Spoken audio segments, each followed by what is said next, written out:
नमस्कार। आप सभी को प्रथम तो गणपति चतुर्थी की आने वाला दिन है, उसकी आपको सबको बहुत बहुत शुभकामनाएं। मैं परमात्मा परमेश्वर से प्रार्थना करता हूं कि आप सभी का जो भी विघ्न है वो बापा हर ले, और ये भी प्रार्थना करता हूं कि आप सभी की प्रार्थना परमात्मा परमेश्वर देवों के देव इस बार सुने और हमारे प्रदेश को सुख शांति और समृद्धि दे। तो आपको एक बार फिर से आने वाले कल के लिए गणेश चतुर्थी की बहुत बहुत शुभकामनाएं। अब जो आज मैं बात कहना चाह रहा हूं वो आप ज़्यादा से ज़्यादा लोग सुने, और डरते हैं मुझे मालूम है लाइक करने से, पर आप लोग हिम्मत नहीं करोगे तो आपका ये नेता भी कुछ नहीं कर पाएगा। आप लोगों का साथ और सहकार मुझे चाहिए, तो ज़्यादा से ज़्यादा लाइक करें और शेयर करें ताकि हमारी बातों को लोगों तक पहुंचे। मैंने पहले ही कहा था ये प्रफुल्ल पटेल का प्रशासन महाभ्रष्ट है।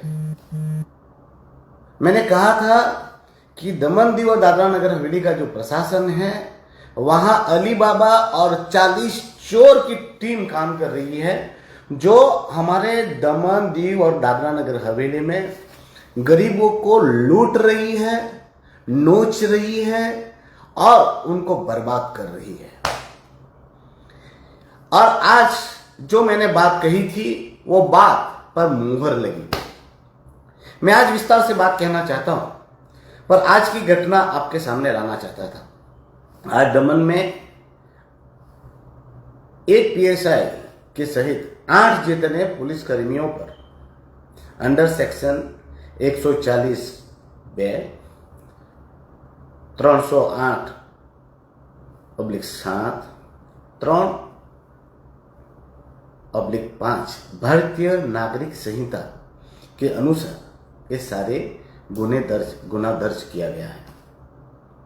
140(2) क्या होता है भारतीय नागरिक संहिता का, वो आपको बताना चाहता हूं। अपहरण, जब आदमी अपहरण करता है और उसके रिलेटेड कृत्य करता है तो 308/7 यानी लोगों को धमकाकर, डराकर उघराणी करना, एक्सटॉर्शन उसे कहते हैं। और 3/5 ये सारी कलम भारतीय नागरिक संहिता की में है। उसमें एक पूरा समूह एक मोटिव के लिए किसी को प्रताड़ित करे या कुछ भी करे तो उसका ये कृत्य को कहा जाता है, उस पर लगती है धारा 3/5। मैं ये कहना चाहता हूं, जिम्मेवारी से कहना चाहता हूं, ये सारी सेक्शन जिसमें 10 साल से लेकर आजीवन कारावास तक की सजा होने की बात मुझे बताई हमारे टेक्निकल टीम ने। मैं कानून का इतना विशेषज्ञ नहीं हूं, मगर आप सब देख लीजिए, इसमें बेल का भी प्रोविजन मुझे नहीं लगता मिलता है, और सामान्य आदमी को मिलता भी नहीं है। पर अब मैं आपको ये बताना चाहता हूं, ये एफआईआर हो गई, फिर भी पुलिस प्रशासन इस बात को छुपा क्यों रहा है? क्यों छुपा रहा है? ऐसे तो छोटे छोटे गरीब लोगों को डराने के लिए, धमकाने के लिए फोटो खींच के उनके फोटो सर्कुलेट किए जाते हैं। वो बेचारा यूट्यूबर को डराने के लिए, धमकाने के लिए अपने फोटो, छोटे से केस के लिए आपने फोटो सर्कुलेट कर दी। तो अब दमन दीव और दादरा नगर हवेली की पुलिस को क्या सूझ जाता है? क्यों अपने अधिकारियों का फोटो सर्कुलेट नहीं कर रहे? क्यों पब्लिक नहीं कर रहे? क्यों प्रेस को आप ब्रीफ नहीं कर रहे? ऐसे हमारे जैसे किसी पर केस करना है तब तो प्रेस मीडिया को बुला लेते हो। हाँ, प्रेस में कुछ लोग बहुत ही दलाल है, दलाल किस्म के हैं, और ये कोई लिखने वाला नहीं है, ये कोई लिखने वाला नहीं है, मुझे जानता हूं। इसलिए मैं सोशल मीडिया के माध्यम से लोगों को रिक्वेस्ट कर रहा हूं कि ज्यादा से ज्यादा शेयर कीजिए, क्योंकि हमारे यहाँ चाटुकार, महाचाटुकार और महादलाल किस्म के पत्रकार है। कुछ लोग जो अभी मेरी बात का खंडन भी करने लगेंगे कि प्रशासक प्रफुल्ल पटेल का क्या। भाई साहब, जब क्रेडिट उनको मिलता है तो उनको ये श्रेय क्यों नहीं मिलना चाहिए? प्रशासक कौन है? और जो 15 अगस्त को क्या बोल रहा था अरे मित्रों, કોઈ પણ કંપનીમાં ફેક્ટરીઓમાં હત્યાખોરી કરે તો મને કહેજો, આ કંપનીઓમાં ઉઘરાણી करे तो મને કહેજો। प्रशासक प्रफुल्ल भाई, ये क्या है? अब किसका इंतजार हो रहा है? इन्होंने तो कहने की बात कहां है, उन्होंने तो एफआईआर कर दी। अब एफआईआर से ज्यादा आपको क्या चाहिए? तो आपको प्रशासन को चाहिए था कि इन अधिकारियों को तुरंत से तुरंत सारे लोगों का पार्टी पकड़ा के फोटो सर्कुलेट करते, आपकी पुलिस प्रेस ब्रीफिंग देती। ये कोई मैटर पहली थोड़ी है, ये पहली मैटर है। दमन दीव में जब से प्रशासक प्रफुल्ल पटेल आए, मैं आपको कितनी सारी घटनाएं बता सकता हूं। चलिए, वो घटनाएं पुलिस रिकॉर्ड पे नहीं आती है, क्यों? क्योंकि आप सब जानते हैं। मगर मैं 2 महीने की 2 घटना बताता हूं। जब से ये केतन बंसल जी एसपी बने, लगभग मुझे पूरा टाइम मालूम नहीं, पर वो भी मेरे संज्ञान में आया था। किसी गुजरात के व्यक्ति को उन्होंने रिकॉर्डिंग करने से पुलिस ने रोका और उसका मोबाइल जब्त कर लिया और उससे 5,000 रुपया हफ्ता लिया। जिसकी मैं बाहर था तो मैंने तुरंत उनको फोन मुझे आया तो रिसीव किया।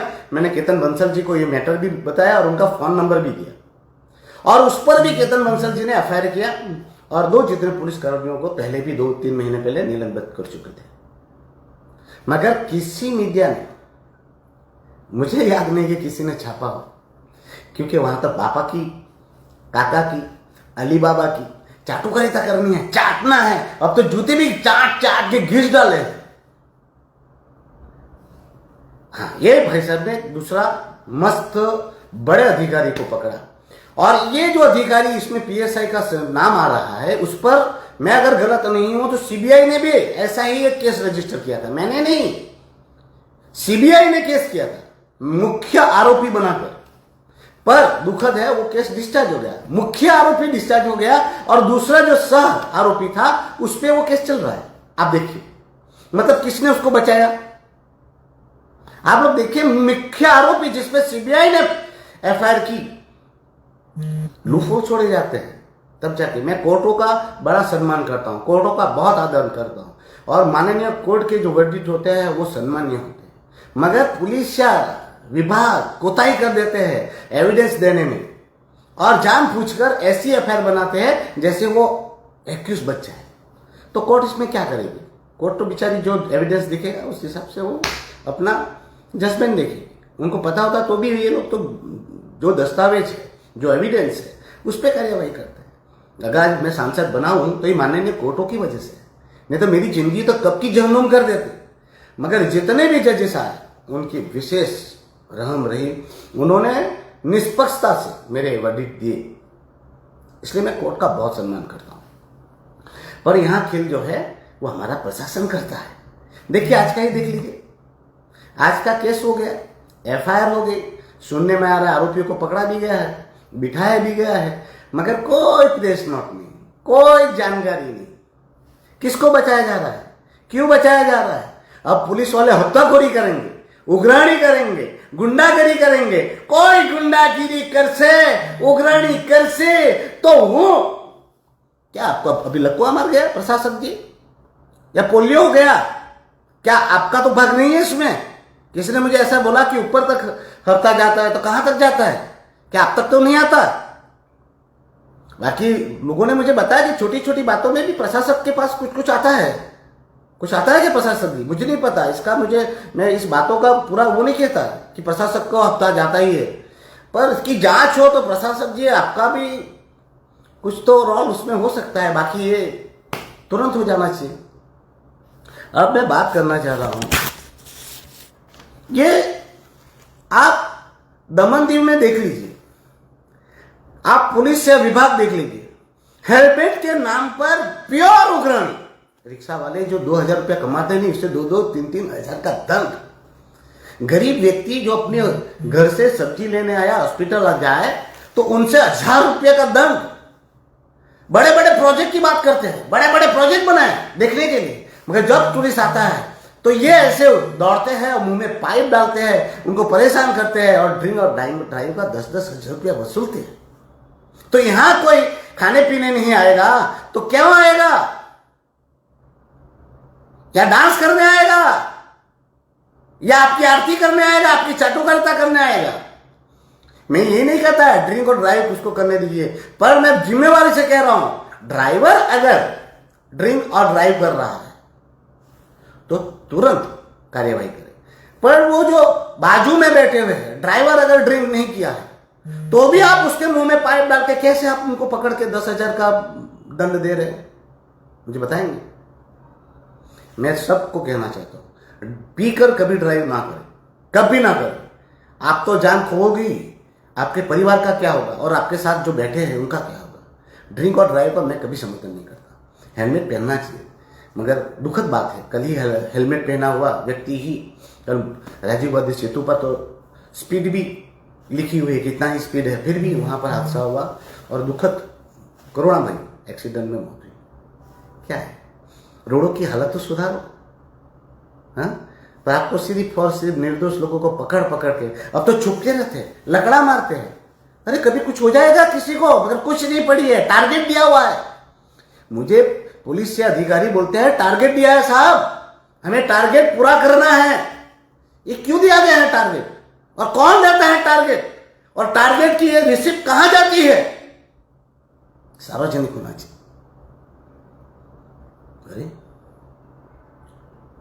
अब मैं कहना चाहता हूं, आप जाइए, तपास कीजिए, पासपोर्ट के ऑफिस में जाइए, आप जाइए, ये हेलमेट वालों का आप निरीक्षण कीजिए, आप देखिए ये इनको इस प्रकार से हफ्ता वसूली दौड़ दौड़ के पकड़ कर 25 लाख नहीं चाहिए ही चाहिए, आपकी पूरी जिंदगी जेल में बतवा देंगे। 25 चाहिए, नहीं 25 नहीं तो 20 लाइए, 7 दे रहे, नहीं 10 तो चाहिए ही। ये क्या है, ये किस प्रकार का प्रशासन चला रहे हैं महादेव प्रशासक जी? और हमारे दमन में कलेक्टर ऑफिस, दीव की कलेक्टर ऑफिस, दादरा नगर हवेली की कलेक्टर ऑफिस जाके देखिए ना, वहां किस प्रकार से कौन कलेक्टर किस प्रकार से उग्राणी कर रहा है, मुंह खोल के मांग रहा है, अरे जमीनों में हिस्सा मांग रहा है। ऐसा लोग हमें बताते हैं, और मैं 4-5 जमीनों का तो मुझे किसी ने नाम भी बताया कि यहां पर कलेक्टर जमीन का हिस्सा मांगता है, जमीन नामे करने का पैसा मांगता है। उसकी इंक्वायरी होनी चाहिए, ज्वाइंट इंक्वायरी होनी चाहिए। ज्वाइंट कमेटी बिठाया प्रशासक प्रफुल्ल पटेल अगर ईमानदार है तो मैं प्रशासक प्रफुल्ल पटेल से निवेदन करना चाहता हूं, एक ज्वाइंट कमेटी बिठाया जाए, सांसद, जिला पंचायत प्रमुख, नगर पालिका के प्रमुख और आपके अधिकारी 4, और इस विषय पर ये पुलिस विभाग पर भी और ये आपके कलेक्टरों के जितने भी कार्य है, सेल्फ परमिशन से लेकर म्यूटेशन लेके लैंड एक्विजिशन तक, आप देखिए क्या हालत कर रखी है। पैसा फेंको, तमाशा देखो, लोगों को डराया जाता है, धमकाया जाता है, जबरन केस खिंचाए जाते हैं, नोटिस देकर गरीब डराए के उनके घर मकान दुकान तोड़ दिए जाते हैं, और महान लोग उनकी तारीफदारी कर रहे हैं। जाइए, मैं 3 साल का सिर्फ बोल रहा हूं, लास्ट 3 साल का दमन, दीव और दादरा नगर हवेली के कलेक्टर ऑफिस से लेकर लैंड एवेन्यू से लेकर पूरी जांच कर लीजिए, और कितना कौभांड निकलता है देख लीजिए।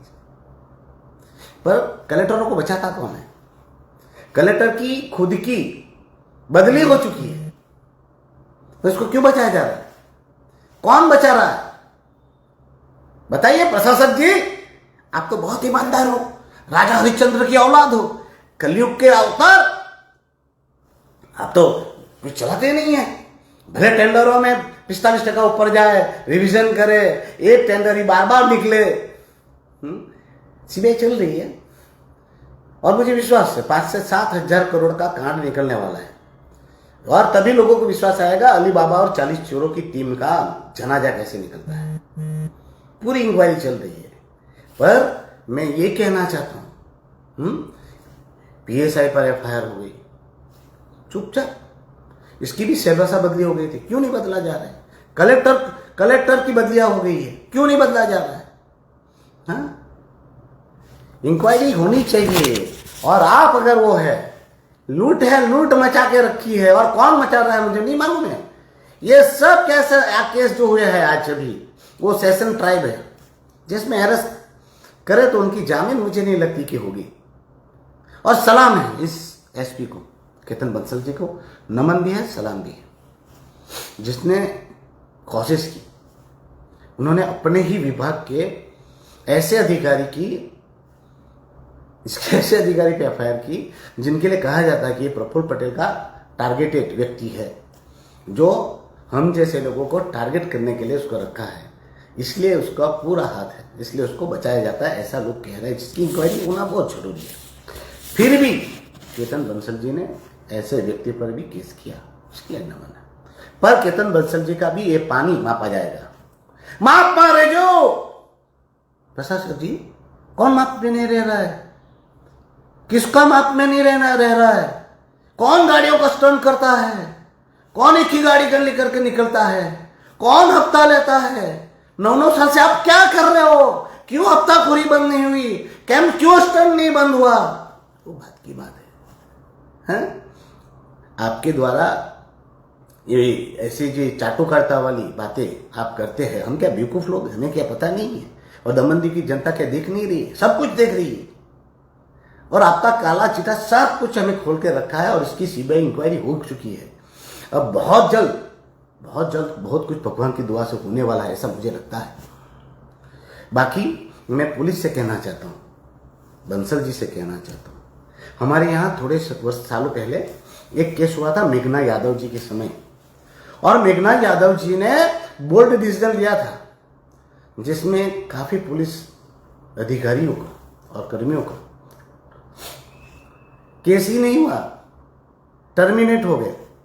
अब देखते हैं कितना ईमानदार है प्रशासक, टर्मिनेशन आता है कि नहीं, देखते हैं, पता चल जाएगा कि प्रफुल्ल भाई पटेल कितने टर्मिनेशन करते हैं, तो देखते हैं। अगर नहीं करते तो समझ लेने का अली बाबा 40 चोर, इसमें से 5-7 चोर इधर है, बराबर है। और मुझे आज ही किसी ने बताया डीएनएच की, बोले डीएनएच में तो एजेंट बैठे हुए, दमन में भी बैठे हुए, एजेंट ही काम करते हैं, एजेंट से मिलो। और डीएनएच में तो बोले रखोली, रांधा, सिलवासा, वो लोग बेचारे दौड़ दौड़ के आते हैं, बोले कोई अधिकारी मिलता नहीं है, ना कलेक्टर ना मामलेदार, कोई काम बोले नहीं होता। अगर आप एजेंट को बोलोगे तो बोले हो जाएगा, ऐसा मुझे जानकारी मिली, इसकी भी इंक्वायरी होनी चाहिए। दुख तो ये बात का था कि आज मुझे सिलवासा से किसी ने बताया कि लैंड एक्विजिशन जिस गरीबों का होता है, जिनकी जमीनें हड़पी जाती है, मैं ये कहता हूँ, उसमें भी उन लैंड एक्विजिशन में भी उनका जो कंपेंसेशन का चेक देना होता है, उसमें भी कमीशन मांगा जाता है। बोलो, और इस प्रकार से लूट मचाई जाती है, और प्रशासक वो फंड पर चढ़कर मंच पर बड़ी बड़ी बातें कर रहा था। प्रशासक प्रफुल्ल पटेल जी, नैतिकता हो तो चुल्लू भर पानी लो और डूब मरो, और तुम्हारा भी वक्त आने वाला है, बहुत जल्द आने वाला है, और इसी प्रकार से पुल खुलेंगे। और दुख होता है हमारे दमन के कुछ नेताओं को, कुछ पार्टी के नेताओं को, पंचायतों के सरपंचों को, जिला पंचायत और नगर पालिका के मेंबरों को, अध्यक्षों को, पार्टी के अध्यक्षों को शर्म आती है कि ऐसे व्यक्ति को सर्टिफिकेट दिया जा रहा है कि प्रशासक प्रफुल्ल पटेल बहुत अच्छा काम कर रहे हैं। उनके विनाश काल को, ऐसे काल को, भ्रष्टाचार से लिप्त काल को अमृत काल बताया जा रहा है। शर्म करो, तुम लोगों ने इसलिए चुनाव जिताया था कि तुम सरपंच सब लिख के दे दो।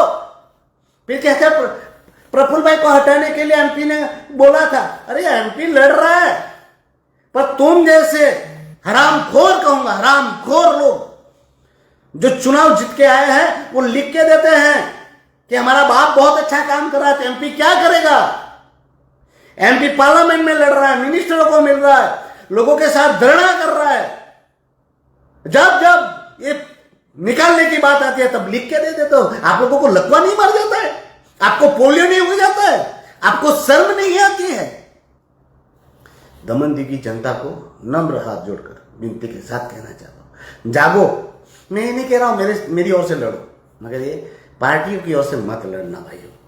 और ऐसे व्यक्ति को चुनाव जिताना जिसका कुछ ना हो, गरीब हो भले चलेगा पर ईमानदार हो, और गांव वाले उसको खड़ा करके पहले कसम खिलाना कि तू डरेगा नहीं और प्रशासन के प्रेशर में आके साइन नहीं कर देगा, हमारे हक और अधिकार की लड़ाई के लिए तू खड़ा रहेगा।